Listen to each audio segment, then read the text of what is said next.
weather message. The National Weather Service in Cleveland has issued a severe thunderstorm warning for southern Hancock County in northwestern Ohio until 8 p.m. Eastern Daylight Time. At 7:19 p.m. Eastern Daylight Time, a severe thunderstorm was located over Pandora, or near Bluffton, moving east at 65 miles per hour. Hazard, ping pong ball size hail and 60 miles per hour wind gusts. Source, radar indicated. Impact, people and animals outdoors will be injured. Expect hail damage to roofs, siding, windows, and vehicles. Expect damage to trees and power lines.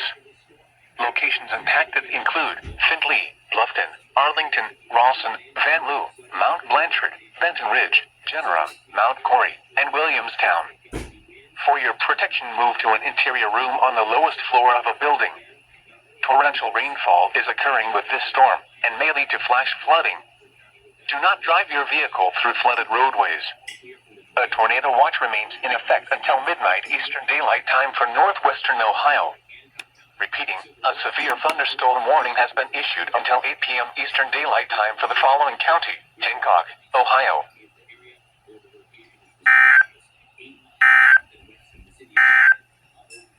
The forecast